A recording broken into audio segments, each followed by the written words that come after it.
নমস্কার দর্শক বন্ধু, আমি তন্ময়। আশা করি সবাই ভালো আছেন।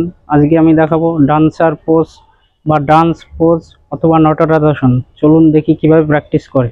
তো দর্শক বন্ধু, প্রথমে এভাবে পজিশন নিয়ে দাঁড়াতে হবে, দু পায়ের উপরই প্র্যাকটিস করতে হবে। ধরুন আমি প্রথমে ডান পায়ের উপর ভর দিয়ে প্র্যাকটিস করব ডান্সার পোজ। তো ডান পা এভাবে থাকবে, বা পা তুলে বা হাত দিয়ে এখানে ধরতে হবে এবং সামনের দিকে পা কিন্তু সোজা থাকবে, ডান পা, এবং সামনের দিকে এভাবে পজিশন নিয়ে বা হাত দিয়ে বা পা টেনে এভাবে থাকতে হবে।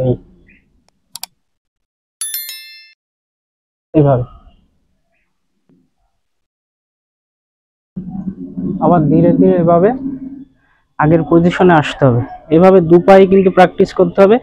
একটা জিনিস খেয়াল রাখতে হবে দর্শক বন্ধু, পা যেন কখনোই এরকম ভাঁজ না হয়ে যায়, মানে পা সোজা থাকবে স্ট্রেট এবং পজিশনটা এরকম থাকবে, এখানটায় কিন্তু সোজা থাকবে। এরকম ভাবে দু পায়ে কিন্তু প্র্যাকটিস করতে হবে, সাইড চেঞ্জ করে করে। তো দর্শক বন্ধু, আমি দেখালাম ডান্সার পোজ বা নটরাজসন কিভাবে প্র্যাকটিস করতে হয়। এই ডান্সার পোজ প্র্যাকটিস করলে কি হবে, আমাদের গ্যাস্ট্রোকনেমিয়াস মাসল বা কাপ মাসল, আমাদের কোয়াড্রিসেপস মাসলস, আমাদের হ্যামস্ট্রিং মাসলের কিন্তু স্ট্রেচিং হবে এবং আমাদের নার্ভের অ্যাক্টিভিটি বৃদ্ধি পাবে। ব্যথা যন্ত্রণা হবে না, আমরা সুস্থ স্বাভাবিক থাকতে পারবো।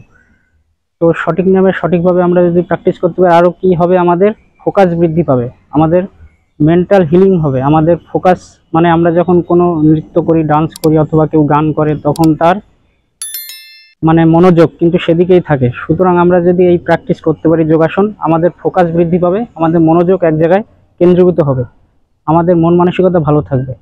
তো যদি কোনো তারপরেও কোনো প্রয়োজন হয়, অবশ্যই এক্সপার্টের পরামর্শ নেবেন আপনারা, কারণ আমাদের এক একজনের বডি এক এক রকমভাবে কিন্তু রেসপন্স করে।